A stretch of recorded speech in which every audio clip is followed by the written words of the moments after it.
All right, episode 22 of the Disruptive Faith Podcast. It's going down. I'm your host, Tech, along with Jay Blunt, Fred Green. All right, Disruptive Faith Podcast is going down. Listen, this is a big episode, a lot to cover, so much to cover that we're just going to jump straight into it. No hot takes today. All right, so we're doing this series on crucial conversations. Tough conversations that need to be had. That's right. That maybe the church has had or is not having, but when they had it in like a passive kind of way, and just a time for us to really go deeper and dig deeper into it. I don't know, for me personally, when I was thinking about this topic and what we would cover, the thought came to mind. I think we were going to talk about something else, and then I was trying to figure out, okay, well, what is something that the church doesn't really talk about a lot. Right. About and then maybe it was God, maybe it was the Holy Spirit. It was like, yo, you should talk about porn. Mm-hmm. Pornography. And I was like, freak, no, I'm not talking about porn. What's wrong with you? Is that what you said? Yeah, that was my initial answer. Was heck, the freak, no. Y'all see how he talked to the Holy Spirit, right? Like they boys or whatever. You got a real relationship with I was God. just like, freak, no, I'm not talking about porn. What's wrong with you? And so I went on about my day, and I was trying to figure out something else, and then just kept, yo, you should talk about porn. Hey, that's what the Holy Spirit do. He does, right? He's like, hey, cuz, what's up? And so I was like, I had to think, why don't I want to talk about porn? Because it's just such an uncomfortable, I don't want to size it, but it's just such an uncomfortable beast to really dig deep into. And Definitely. then it was brought to my remembrance. That's why we're having these crucial conversations. That's so right. Yep. We're here, episode 22, talking about porn. And where the freak do you start? That's what I was thinking. Yeah. Like, how do we start the conversation? And I think we should just go straight to it, right? Yeah. Do you want to pick one that stuck out to you? We got some stats here that we got. Maybe let's just run them. Yeah. And then if one, we can. So these are some stats that we found about pornography. Pornography is a big issue in the church. Would you guys say no? Yes. Well, yeah, Not talked about. Yeah, it's not talked about, and so I think it's a big hidden issue. It's not an issue because it's not brought up for the most part. Yeah. So it's weird to say that it's an issue because it's one of those private issues that you either try to deal with yourself, you try to hide it, but it's definitely something that it's uncomfortable to bring up to anybody. Right. So I think that's why it is an issue. Right. And here is how I know it's such a big issue. Well, before we get to the statistics, because I want to kind of point out too, it's like a hidden issue, but it always comes out. Like a lot of times when you see like a lot of controversies that come out in the church, like the kind of underlining thing is like this, the hidden issue, like sexual sin that someone had or something like that, hidden issue that it always kind of filters out and plays out in other ways, So it is a we don't like to talk about it, but there's always like a big like fall that happens. Then we kind of talk about it, but then we leave it alone. You know what's interesting, and this is not the topic, but when you said it, it made me. Church is always trying to tackle homosexuality. Right. But the main ones, not to say main ones, but this right here, though. That is true. That's a good point. What about this right here? That's a good point. And I think it's weird. It ain't weird. It's hypocritical for you to be wrong privately and to try to expose people publicly. Yeah. Good point. Yeah.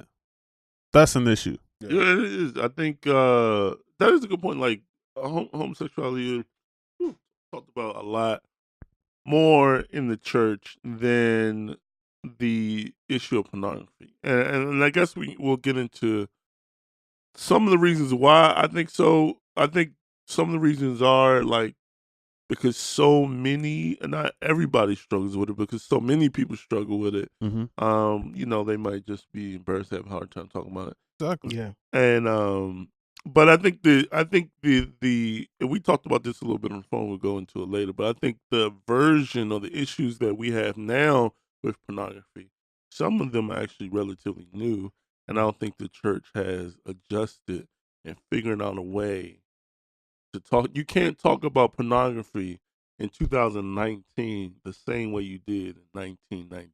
Right. It's a completely different ball beast. Yeah, and it's evolving. Yes. Yeah. It's an evolving monster, if you will. So with that being said, let's look at some stats and get to why. There are 15 here, right? Mm-hmm. So let's all tackle 5. Go around the table. Is that cool? Yeah, Pastor Green, you might have to adjust your mic a little bit. All right. Just bring it closer to your face.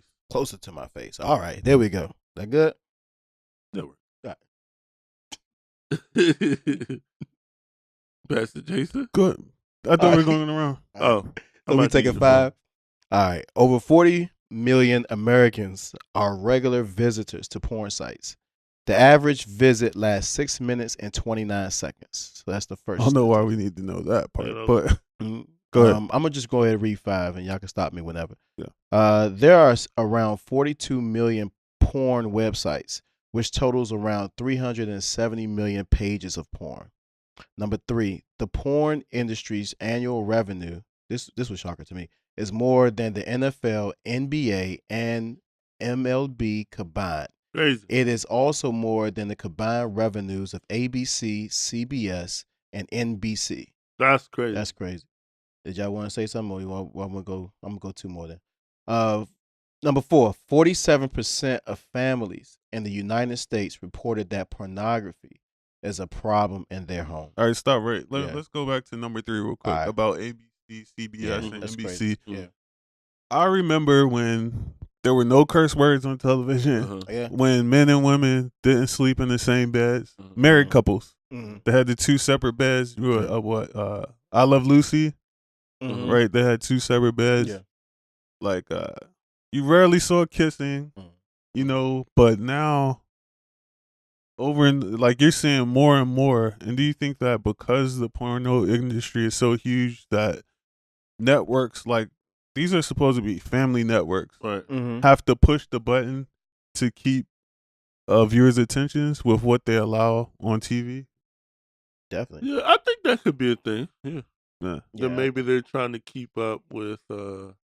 I also think those executives are probably just watching porn, and so if you watching porn, you're creating television. I think their taste for what is appropriate and what is not. Like, what's the most? How far can we push the button? Yeah, without getting. Issa Rae was talking about what's the big show? I feel like I'm not black because I can't think of the name. Her show? Yeah.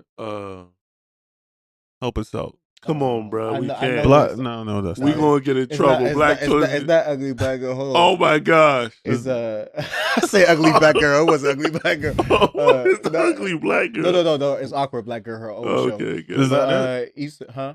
Oh, her new show on HBO. Yeah, on HBO. See, at least I know where it plays. Oh, I don't have HBO. I know. It's fine. I mean, I know all right, this. just go ahead. I watched the first season. But she was saying on that show, which we should all know the name of, though, that HBO was like, "Hey, don't be afraid to drop the draws, get new." Like HBO actually told her to like add more nudity into it, and so it just seems like a thing that Insecure. All right. I'm black. Did you read it before? He tried to beat me. Fred was looking, and I was like, "No, me. I'm the black person at the table."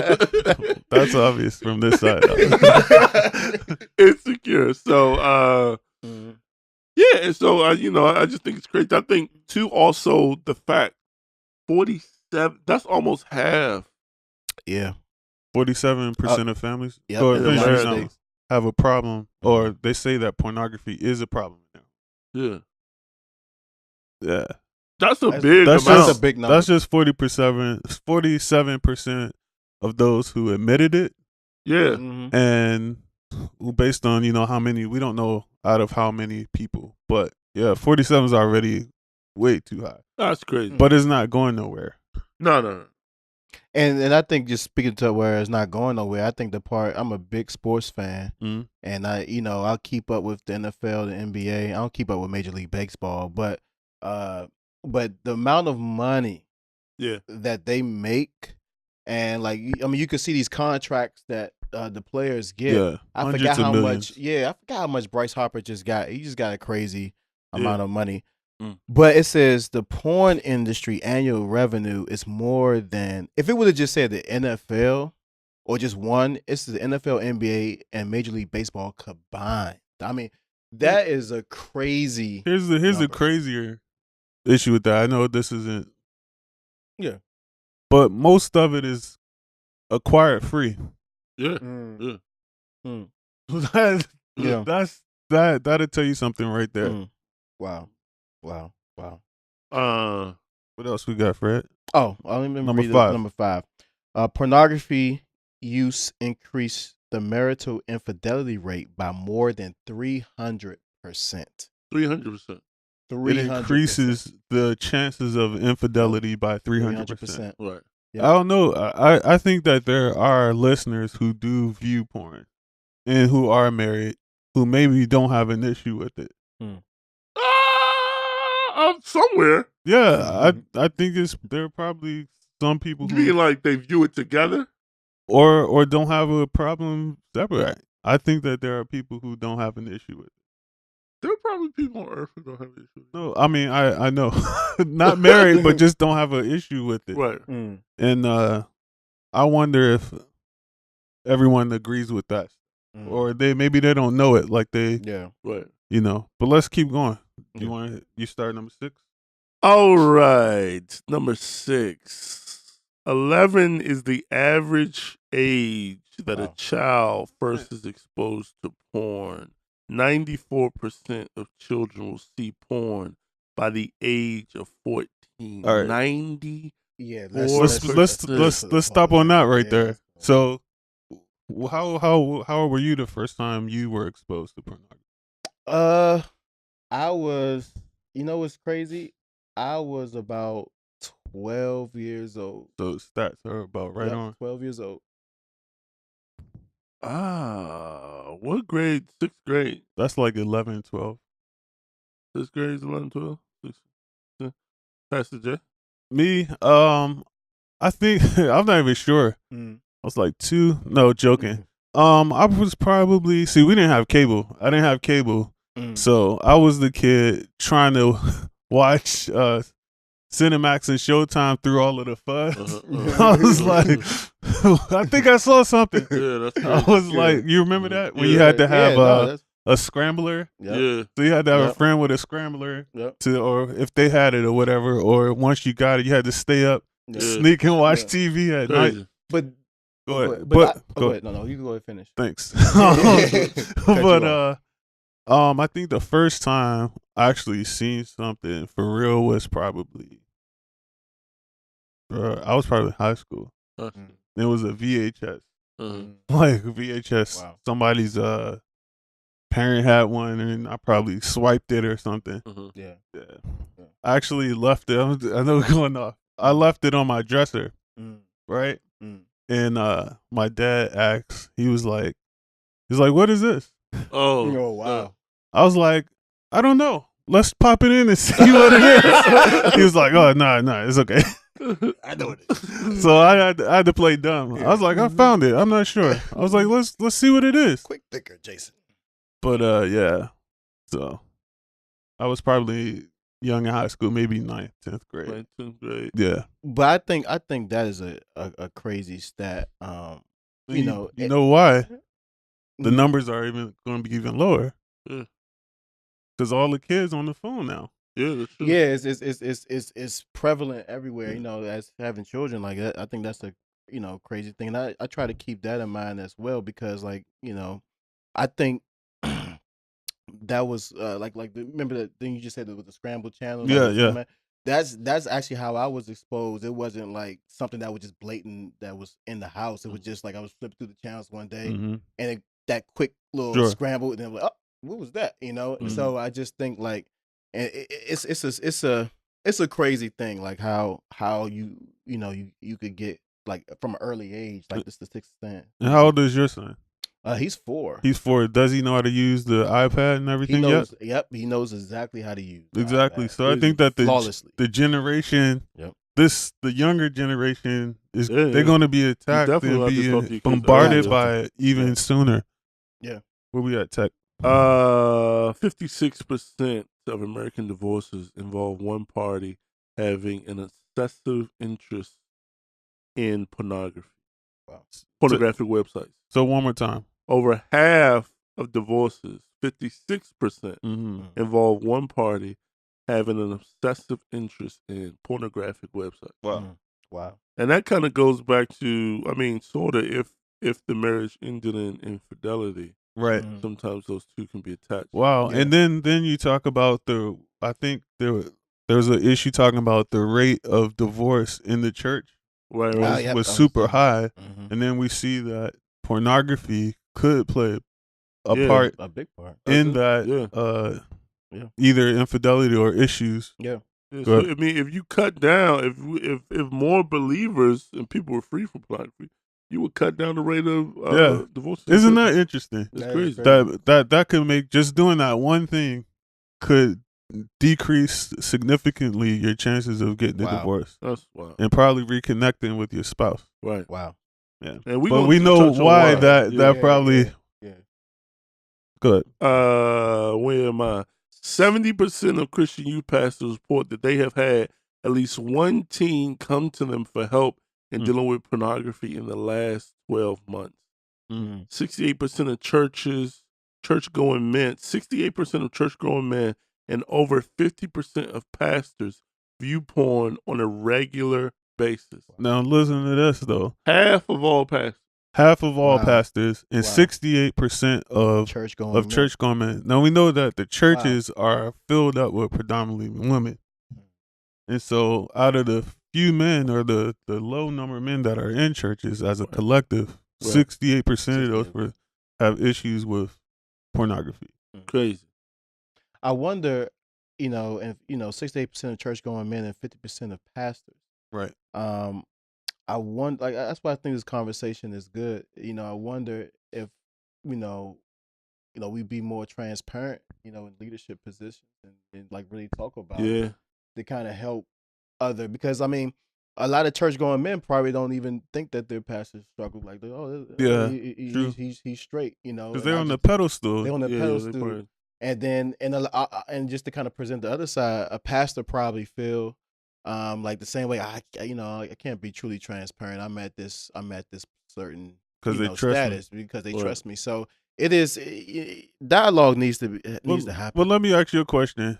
How would you feel if you went to a pastor and you like, sir or ma'am, I'm struggling with pornography and I need some help, and they'd be like, me too, bro.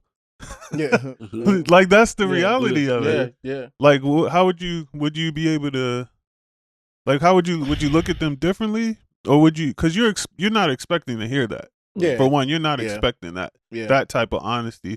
But can the person struggling with the thing help you get out of the thing? Well, I think that goes into like how we, like, I don't know if somebody else can help you get out. And that may be the wrong view that we have of pastors, that like they can, or people in general, that they can, like, people can help keep you accountable. Yeah. But who's keeping the pastors accountable?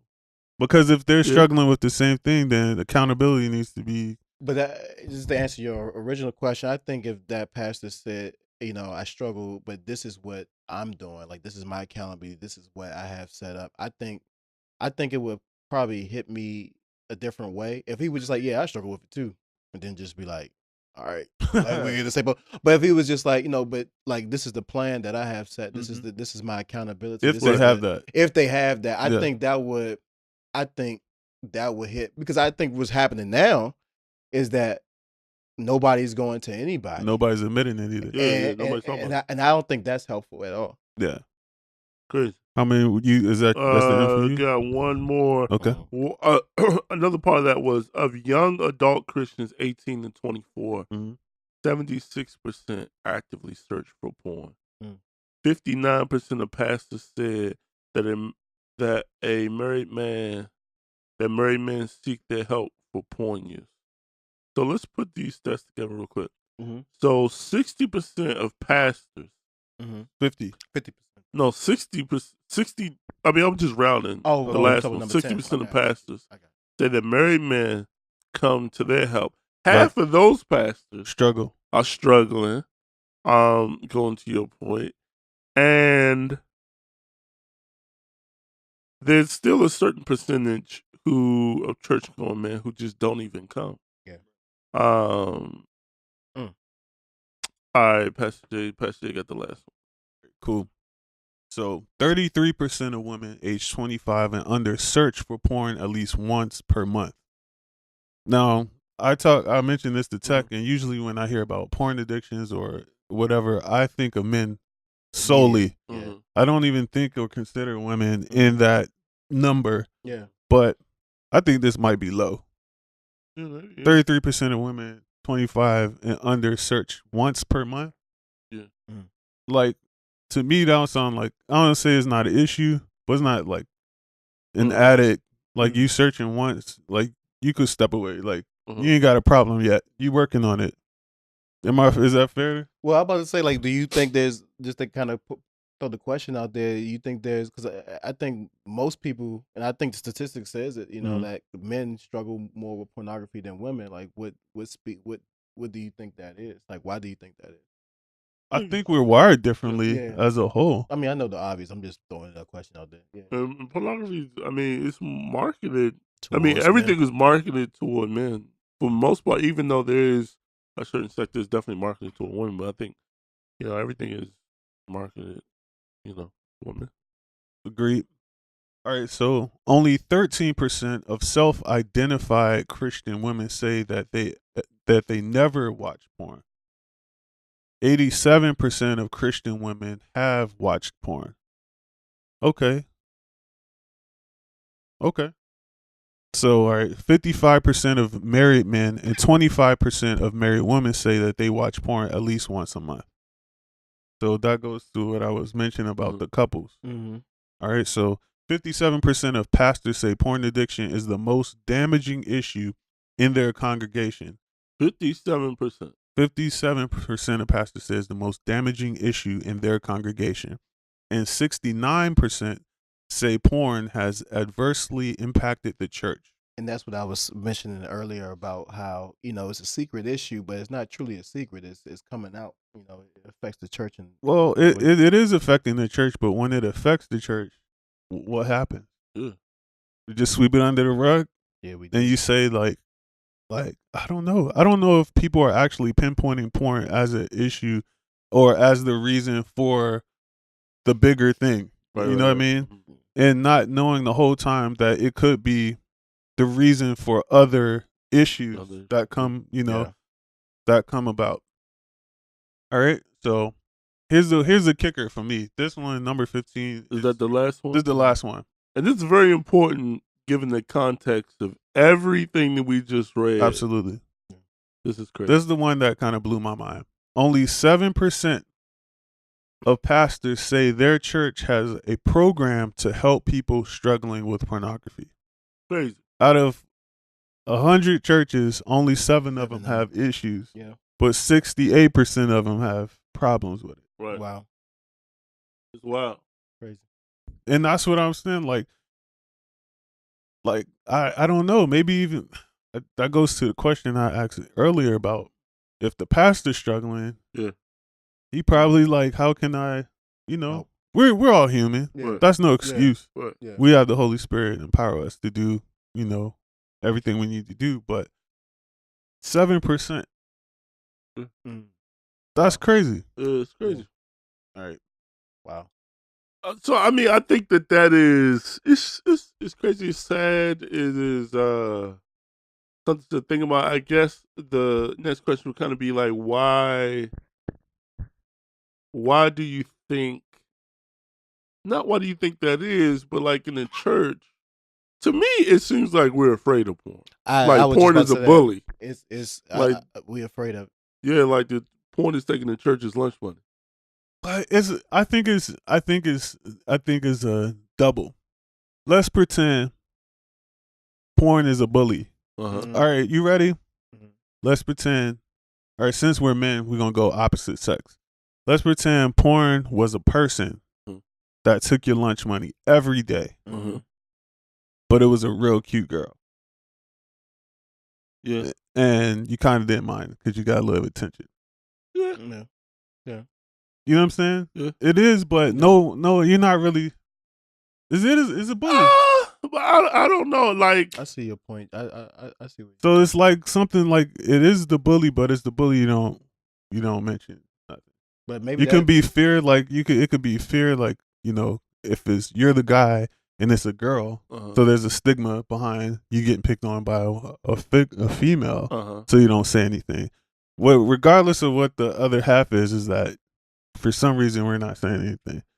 But I to speak to your point, I think that is a level that comes with it because there's so much shame that comes from it. Like actually with any sin, right? The shame and the guilt that comes from being a Christian and being in a place of just being a Christian. I'm not going to even specify for leadership because whether you're in leadership or you just like you know what I mean, it just brings shame. It just brings so much guilt, and it's almost like this. I think pornography and watching porn and struggling with porn is that sin, like that you don't want to tell nobody that you struggling with this thing. It is like a closet, like it's a straight up closet sin. Sure. So it's I think that's a big reason why only 7% of churches have a program set up because how like this conversation we talked about it like you were struggling like should we even talk about this? It's like, man, this is like a awkward conversation, but it is an important conversation that needs to be had. Yeah, what you about to say? No. Yeah, and I'm gonna keep it 1,000. Like I'm really passionate about this issue. Me and Jason talked about this phone and Fred. I've had an intent, make no mistake about it, struggle with pornography, and not just pornography, addiction to pornography, in the most perverse and intense way. And so I have never ever heard a message in church that ever helped me. Sure. And it wasn't, and things didn't get better until I began to understand the effects of pornography on my brain and how pornography works. Right. And the way we teach about pornography in church, it just doesn't help. It just doesn't. I think it's always taken from a spiritual. Like I don't think. I'm just throwing it out there. I think most pastors, preachers, teachers who tackle this issue come at it from a spiritual aspect. Right. Only. Right. And they don't study. They study from the biblical side. Right. And we know, the lust of the eyes, lust of the flesh, and all the other scriptures that go into that or that are used for that purpose, for the message rather. But they don't tackle, like you said, I won't say the disease, but I almost want to call it a disease. Yeah, and you bring up a good point, and this is going to sound crazy, but this is what people need to know. The issue with pornography is not lust. And a lot of times when they talk about pornography, they talk about it simply on the basis of lust. Like you're just like your issue. The reason why you're looking at pornography because you have an issue with lust. That's not how porn works. Porn, to a great degree, is similar to like a drug, like heroin. There's a great resource for people out there. We'll listen to resource. One of them is called The New Drug. The New Drug. Or Fight the New Drug. Okay. And it's like an anti-pornography website. And that's because pornography operates a lot like a drug in the way that it affects your brain and your thoughts. So unpack that. I'm gonna use that phrase word. I was about to say that. I love that term now. All right, so we need to make a shirt that says "unpack that." There's a couple ways that pornography, and this is why pornography is so dangerous. Yeah. Okay. And this is why obedience to God is so important, right? Yeah. Mm-hmm. Because the big thing in our generation that we say nowadays is, what's the big deal with everything? Mm-hmm. Sure. It's not hurting anybody. What's the big deal? What's the big deal? And people feel like the reason why God doesn't want you to do certain things is because he just doesn't like it. He doesn't want you to do certain things because he knows. He knows what we don't even know. Yeah, he trying to look out we can't for you. see. A good father. And so pornography is, and as we go into this, pornography is incredibly more dangerous than I think people realize. And I'm trying to think about like where to start. I guess basically like really like some of the effects that pornography has on your brain, right? Go ahead. So when you engage in pornography, you release endorphins, right? Yep. And so this issue of addiction, the way that we understand it now, is fairly new to this level. Just off of like maybe I want to say the 2000s. Now, of course, there were people prior who were addicted to pornography and struggled. Sure. But up until the year 2006, I don't know, up until high-speed internet, right? And the advancement of this here, Steve Jobs, pornography wasn't readily available. Like as a child, I used to have to take the bus to go to go try to pick up a video. When I would feel bad, I would break that video. You took a bus for it. Took a bus for it. I would go in. I can't even feel that right now. I would go in and shoot, I forgot. No, I would go take a bus. Had to take a sorry. I would go take a bus. Go take a bus. I had to go. You know, it's all this stuff that you had to go through in order to get pornography. Yeah. Right. So the chance of getting it, like you said, there was a tape. Yeah. Back in the day, you had to get magazines. Yeah, magazine. So what happens now is on your phone. It's right on your phone. Anytime. And so those endorphins are released. Yeah. Right. And it's easily accessible. Sure. And so the more you do it, your brain begins to build a relationship. See, that's the key. Say that one more. So that's the key right there that people don't necessarily get or understand or even know. And I think that people, all right, so we're telling you a fact. Right. This is not to be argued. Your brain and the way it functions develops a relationship with the pornography. Just like outside of you, almost. Yeah, just like, and that's just how your brain works. You know, we know this from playing the piano. The more you practice, you develop this. I think they call it myelin or brain elasticity. Your brain gets used to a certain act, and so what happens is, whenever there is tension, and excitement, your brain says that this is good. So remember when you went skydiving, right? Yep. I'll never go. I'm too fat to go skydiving. I don't meet the weight limit. But when you went skydiving, there was a certain nervousness there, right? And then after you jumped out, there's a certain euphoria there. Yeah. So that nervousness with euphoria, your brain says that feeling is awesome. So when you're looking at porn, you know you shouldn't be looking at it. Did you desire to do it again? Skydive again? I still want to do it again. See? Yeah. Because your brain was like, that felt great. Yeah. But you can't go skydiving every day because it's a whole event that you have to go to. So what happens with porn is that nervousness from knowing that you shouldn't be doing it, mixed with the endorphins that are released with doing it, your brain says the same thing it does when you went skydiving, is this feels great. The only difference is it's easily accessible. So you freak up your brain gets used to being overstimulated. Yeah. And overexcited. And so now your tolerance, just like with anything, your tolerance build up. Over and over and over. So then you need more. You have to consume more of it to experience the whatever. Yeah. Well, let me ask you a question. I think, just correct me if I'm wrong because I don't want to say the wrong thing. But so the same chemical that is released when you watch pornography, it's not like a comparison to the same chemical. Dopamine, right? Yeah, it's not. It's not a comparison. This is exactly the same chemical. Then with somebody who's addicted to drugs. So I wanted to make that point clear because I think the fact that it doesn't look like you're addicted to drugs, right? Like, you're not stiffening it or you're not lighting it up. Exactly. You don't look at it as an addiction like that. So then that you're more easier to kind of downplay it. But like that stat is important because it is as addicting as being addicted to cocaine. If you feel like you gotta hide it, it's probably an issue.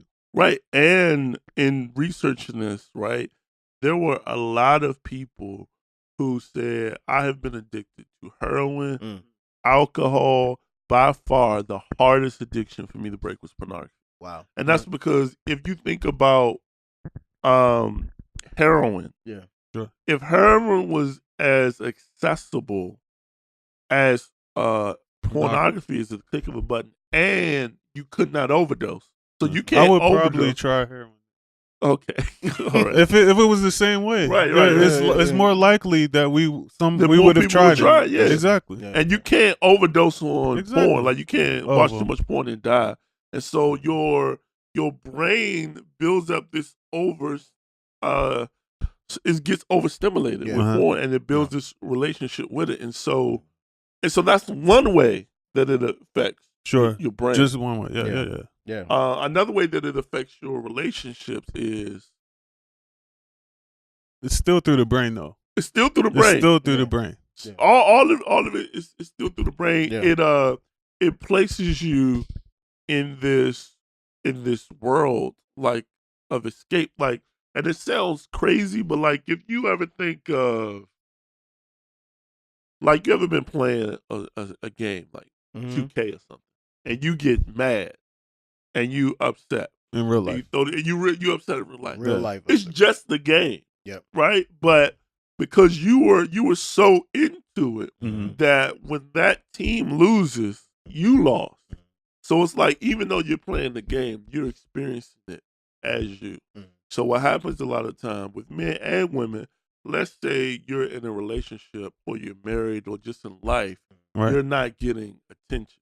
And this is definitely a trap in marriages, right? Because sometimes in marriages, both partners may feel like ignored or may feel like they're not getting the other person. So they go to pornography to fulfill which is that need. It's almost like the porn is like The Sims. You go into a whole nother world. The second wife, the second husband. Yeah. Where everybody wants you, where everybody loves you, where everybody has time for you. And then again, while you're doing that to escape, you are building a stronger relationship with your brain, which makes your brain want it more. So every time you want to relax, when you're stressed, it just continues those things. But not only that, what happens is that it turns up the desire for the pornography, but it almost turns down the desire for the spouse or the other individual. Yeah. Where either I've seen and heard of, like, in order to either become aroused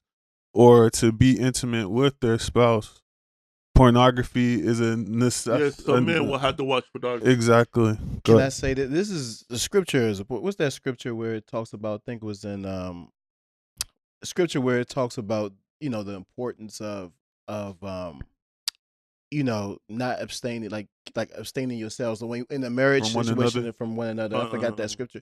I think to another point. I think a lot of a lot of things that God has spoken and God has set across is to kind of protect us from ourselves, because I think somebody could use that as a justification, like, oh, my spouse is ignoring me, so this is my justification of watching porn, but not knowing the danger, or maybe knowing the dangers, the effects that it will actually hurt the marriage. So I think that's another important thing to kind of keep in mind. Just kind of always, even in those low valleys of when you're like missing each other or you guys are not feeling that attention, instead of just saying, you know what, I'm going to reserve to go into pornography just to just to kind of, fix myself, but we should, like fight harder, to get connected, get back on the same page, and I think that's like a very damaging part that happens. Like, that's 1 Corinthians 7:5. Yeah.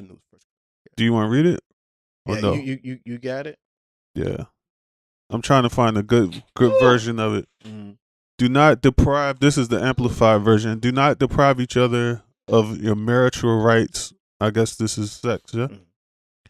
Except perhaps by mutual consent for a time, so that you may devote yourselves to prayer, but come together again so that Satan will not tempt you to sin because of your lack of self-control. It's almost saying, he's like, bro, you don't have self-control. Yeah. And that's another point. I don't want to cut your because I think you brought up some good points, but I think that's another point that we have to acknowledge is that sometimes we think we too strong. Like man, I can handle going to this website today and I'll be straight tomorrow. Let me just and I think that was definitely me. Yeah, no, that was me too. And then I had to get to the point where I realized, like, no, like I'm not going to put too much confidence in myself. Right. I have to get to a point to like, no, I need the help of Jesus Christ, right. and need to do not just the help of Jesus Christ, and place things in my life to protect myself from myself. Right. Yeah. So whether that is software on my phone, right. on my computer, whether that's even like, even if it goes to the stream, like, you innocently watching a movie and then it's like, oh, gotta turn that off, because fast forward, like get that fast forward. Like because sometimes, you get to a scene like, man, it's just a movie. I can handle this scene. Let me just get past it. Like, nah, man, like fast forward. I had to do that because I think sometimes another reason why we get caught up in it is that we think that we can handle it. Right, like, but no, we gotta, you gotta humble yourself. Humble yourself. It is, it's a definite trap. I think too, though, like, I feel like some husbands, I just want to say, do try to use that scripture as an excuse for why they watch porn in order to, because porn wants to divide you from your wife. Yeah, sure. It will. I mean, it will have you looking at your wife, or because it's like The Sims. You exist in this whole nother world where things work out. When things work out, it's almost like how when you go play a video game because you stress. You know what I mean? So it's like, the issue of porn for so many people, maybe not everybody, is a lot more complicated than just lust or lust after everybody. And then I was reading into it, and you guys tell me what you think about this. It's just wild how also in just like researching it, like it leads you to more and more perverse things. Like I agree. They used to say weed is a gateway drug, porn is a gateway drug. Yeah. Well, yeah, I mean and it's true because unlike the days of old, you got what was there. Yeah. There was some weird storyline, some pizza man, some plumber, some pool boy, whatever it was. Right. Yeah. That's what you got. Yeah. But because of the wonderful internet, there's nothing wrong with the internet. But because of that, you have so many things that you wind up. It's almost like YouTube. Yeah. YouTube in a sense is where like you go in and look up how to do something, and then you wind up an hour later watching goats yelling at people. It's like, why did I come on here again? Yeah. And it's the same way. It's like, wow, I never knew this whole other universe existed. Yeah. And you wind up watching any and everything available. Yeah. And then being exposed to those things, then you create new desires, new with curiosities. It just like what is this? Yep. Yeah, and I know this is not the case for everyone who is homosexual, but they were saying too, like a lot of men end up feeling like they're homosexual. They were saying that producers of pansexual pornography say that they make it for straight men. Because I think it goes back to what we were talking about with the skydiving thing. So that, let's say you've been watching porn for a while. Your taste for it kind of you get used to it. So it's not that you don't have that nervousness no more. Just like a drug. Like a drug, right? Need something a little stronger. And then you see something that you know you shouldn't be looking at, but you're still aroused. And that thing, it builds, and then your brain starts to build a relationship with that. And then what always happens is that once it builds, it's inevitable that new thing is going to get old. And then you get deeper in that, and I think that's the dangerous thing about like the thing you mentioned about the brain is that it just keeps you will find yourself in a lot of cases going deeper and deeper as opposed to just staying right in this place that you started at. A lot of times you find yourself going deeper and deeper. And imagine going back to the stats, like you're a pastor who loves God. Wow. But you have found yourself now in the pits of watching child porn. Wow. You're watching transsexual porn.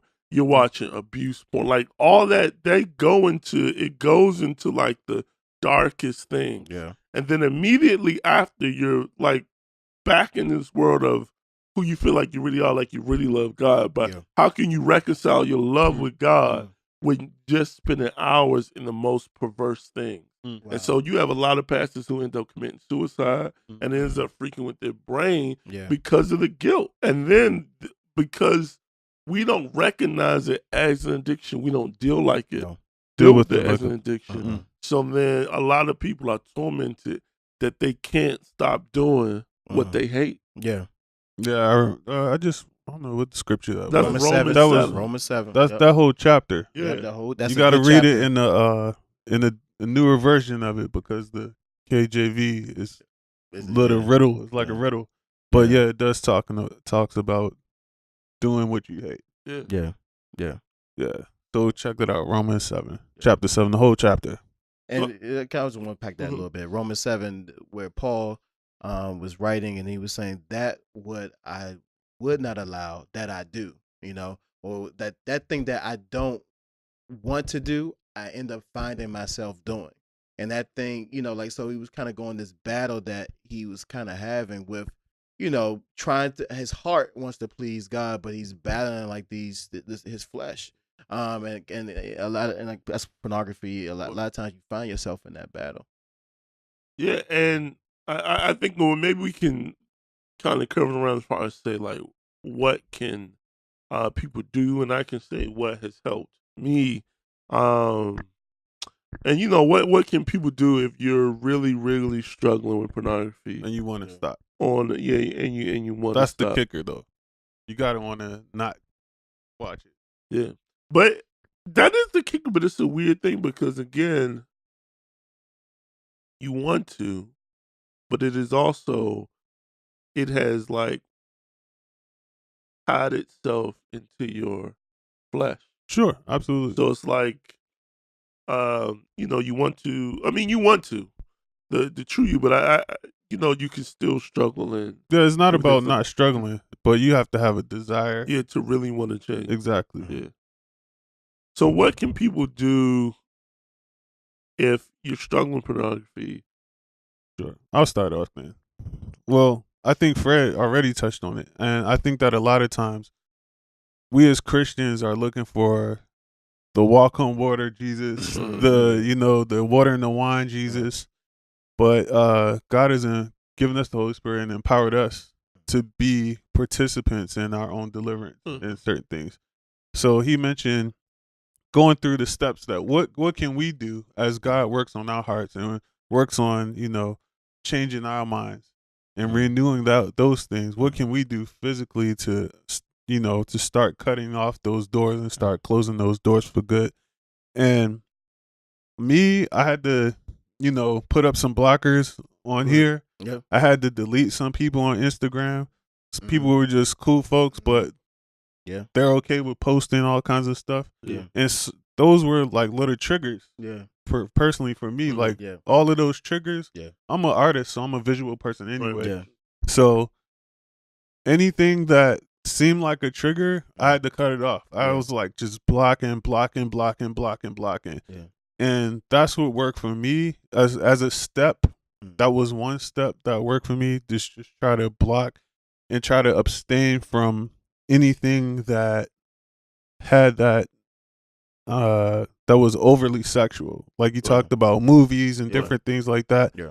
I just try to move away from those things altogether. It's mostly on our phones. Yeah. Anyway. Yeah. I don't say anyway, but we're not attached to the wall anymore with our modems, and you know, you have to go downstairs and do whatever. It's all on our phone now. So that's one of the steps that I took. Well, that was actually outside of just praying and asking God for help and to give me the power to do, you know, even though he has already, to ask him for, you know, help, just to saying, hey, I need you. And so as he directed me, you know, he's like, hey, you can do it. Let's start here. You know, so that was one of the first steps that I took. Yeah. And I think something key to what that is as far as with prayer, like John 15, which is my favorite passage of scripture. Jesus says, you can do nothing without me. So everything there is, like, we do need to definitely as believers pursue God and stay focused on God. I think where the church has maybe did a disservice is they just dealt with it like it was an issue of lust. Right. And maybe something that you can just pray away. And you don't say that to a heroin addict. You don't but here's the other thing. Some people, God will deliver. Just like that. Like when they got saved. And then they don't have an issue with it. Just like some people with heroin. God does that. Sure, but it's not to say that. We're not saying that prayer shouldn't be a step. Right. But it should not be the only step. It's not like you just pray and then all of a sudden you lack the desire, the temptation is gone, and then there is no struggle. That does occur. Right. Yeah. But more times than not, it takes some effort. Yeah, I think you have to fall in love with your own deliverance.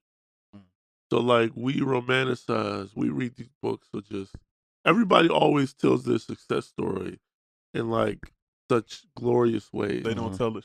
Yeah, so it's like, you know, the way I got free is I just prayed, blah, blah, blah. And it's like, you know, and for some people that may be the truth, but for some people they may have a Paul testimony. Paul went to Jesus and was like, it would be so great if you could just take this thing away, whatever it is that he was struggling with. But Jesus said, I'm telling him, no, you good. My grace is sufficient for you. So like, I think we have to fall in love with our own story of deliverance, whatever it is that looks like. Sure. And I think it looks different for all of us, yeah. because I think that mine probably looks different. Should we just go right into it, or like for me, outside of doing those things, of stepping away from it, like it was where it got to a point once I cut off the option or try to remove the option. It's not like the temptation wasn't there, because it was there. More things seemed to pop up than they ever popped up before.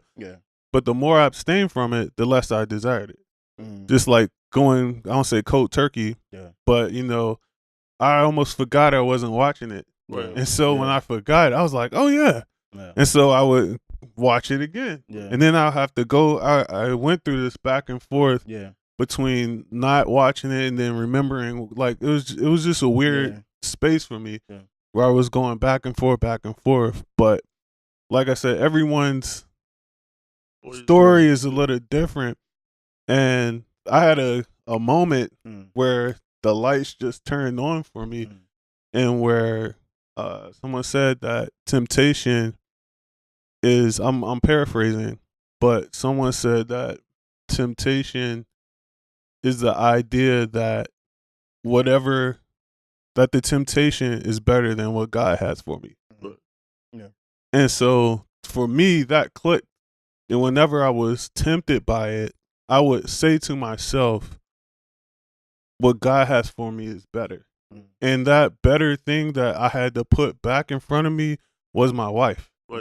So I was like, what God has for me is better. So I had to keep rehearsing that every time I was confronted with it, I rehearsed. That was my process to replace the temptation with, no, this is, my wife is better. This is what he's giving me. This is what he's like.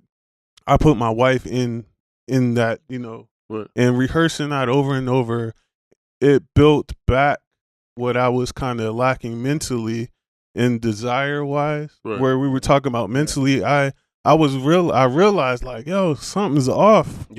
Like, it wasn't that I didn't love my wife. Of course I loved her. Of course everything else, but I couldn't understand what was up. And once I understood what was up, that's really what really got me going to like abstaining, because I was like, something's off. I can't put a number. I couldn't put a finger on it. But once I understood the brain, how the brain was working, I was like, yo, I gotta fix this, because there's no way. Even for the moment, that this is ever better than what God has for me. And so for me, that was what really clicked over, and now it's not an issue, and I feel I'm like so happy to say that, because it can be really debilitating, and like you almost feel like you have to do this or that. So, but that was it for me.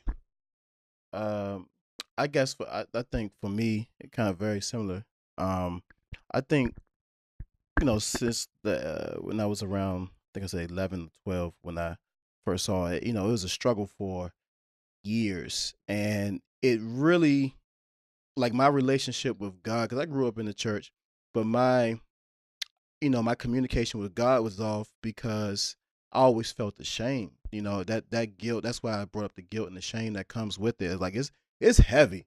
It's heavy to go to church and just know, like, what you doing, like it's your little personal secret. But it's not really personal secret. God knows. But like, you just walk with that. It's like, it's such a heavy thing. And I think what clicked for me is that, I just got tired of just trying to hide this thing from God. Like this false thing that I built in my head, that I didn't conversate with God a lot. I didn't ask him for help. It was just that thing I didn't bring up, because, I felt guilty about it. I felt ashamed about. But I just got to the point to where it kind of alluded to what you guys were saying. It's just that, you know what, God, this is me. I'm struggling with, I am like deep in this, and I'm just gonna fall in love with you. And I just went on a pursuit of just falling in love with him. Like, everything I did was just about, pursuing Jesus to get to know him. And through that time, I felt, me being open and honest with him about about the issue that I was struggling with, pornography, it to still feel his love as I was pursuing him, really, really motivated me. And it got to the point that after one day I was watching pornography, and I was pursuing God really hard, and I just, for the first time, I just felt like Jesus' heartbreak over and I felt that.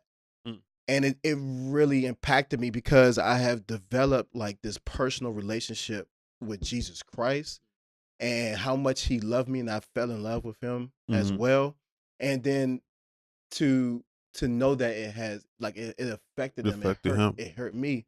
And that's when it kind of clicked to me. It's like, all right, like, so it wasn't nothing deep that I do. I mean, it was just something I just kept saying, I'm just gonna continue keep pursuing. And then I just looked up one day, and I haven't watched pornography, and I'm glad to say the same thing. It's just like, I'm free from that, and it is a different. It's a great feeling, but it was a struggle. And I think the last thing I would say is that, that's the thing about sin, that sin brings guilt and shame, all the way back from Adam and Eve. Is that, that their disobedient sin, they wanted to hide from the presence of God. And I think that's what a lot of times when pornography does, it causes us to want to run and hide. But the truth of the matter is, and a beautiful thing about Jesus is that when you try to keep it to yourself and in this darkness, that's where it's going to stay. But when you bring it to the light, there is healing in the light. There is forgiveness. I think about 1 John, where it says, if you confess your sins, God is faithful and just to forgive. Amen. And that he's able to, and I think that's the first thing, that's the powerful thing about confession, is that you're bringing it from this dark, hidden place, and you bringing it to the light, and you allowing Jesus to deal with it. And I think that was one of, and then the other things are outside of putting things on my phone and just watching my eyes. That's another thing. Like when I'm just watching my eyes, but then having the brothers that I'm accountable to. Like I know you was like one of the first people I was just accountable to, and I think that has helped me out too. And then to be just honest and real with the people I'm accountable to. And I think it's not enough just to set up accountability just to say you did it. You got to set up accountability and be honest within your accountability with your accountability partner. So I think that's another thing that's helped me as well. Yeah, I think for me it was, and this won't sound crazy, but just realizing that it wasn't my fault. That like porn and shame are like so tied together, and so what happens is I think sometimes when you view it as, because again, like pornography, even in its most basic form, is extremely perverse.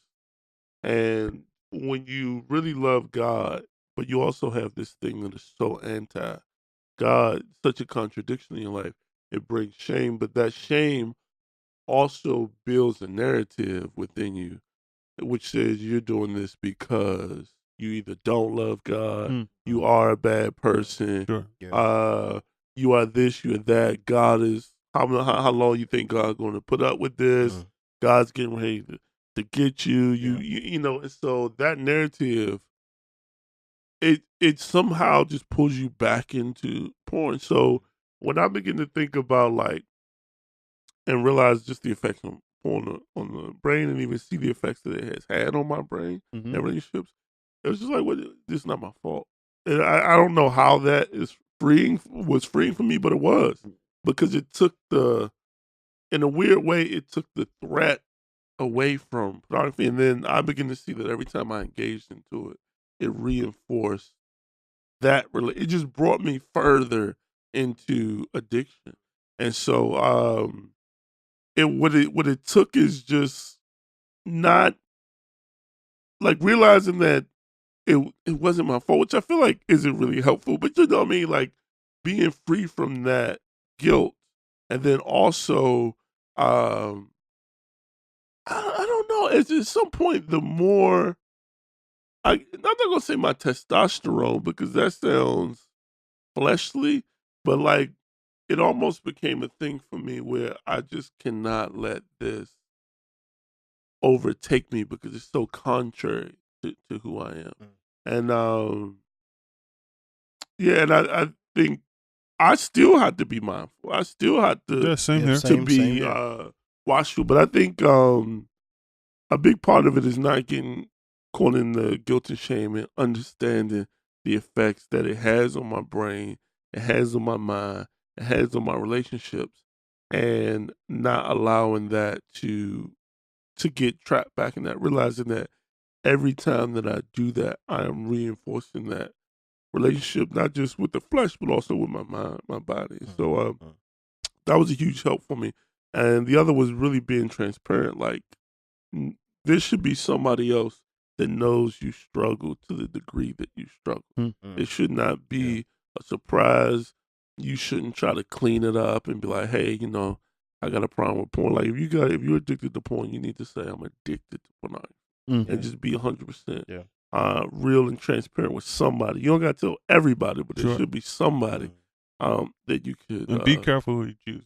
Yeah, I mean, but if you don't have somebody that you can have that type of relationship with, then that's another episode. You should have people in your life that you feel like you could just talk to and be honest, and hopefully you do. I think going forward, hopefully this is something that more and more churches will begin to deal with. Again, only 7%. 7%. So many 8% people now. Shout out to Disruptive Faith Podcast. Hey, we know we're not church. Okay, but maybe. Cash App J Blunt. There needs to be more programs, because this is why everybody's fighting it alone. Because, well, I mean, you can go to a church and they can talk about it, they can pray for you, but there's not a lot of programs where they can walk you through some steps. This with you. And so this is a whole new beast that we're facing. We will definitely continue, to pray about this. There's a bunch of resources. Then the other one that you talked about, you mentioned one. One was Fight the New Drug. .com? Actually, is that .com? I think it's .com. They have a lot of cool shirts. I just ordered a Porn Kills Love shirt there, but they have a lot of good information on there.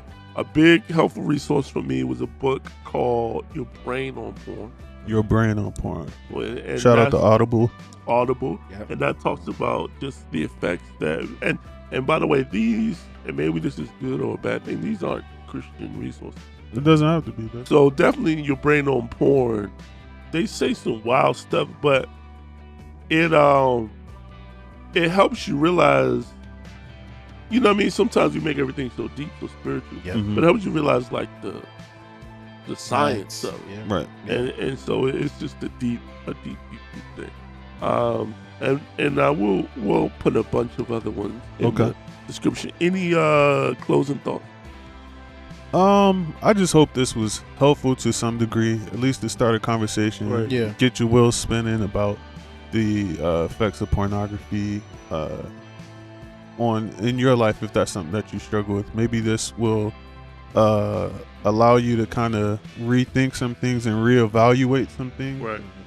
And maybe just take a deeper dive into stopping or walking away or stepping away from it. Know that you don't have, it's not something that you need to try to tackle alone, or you should tackle alone. So yeah, I just pray that this helps someone.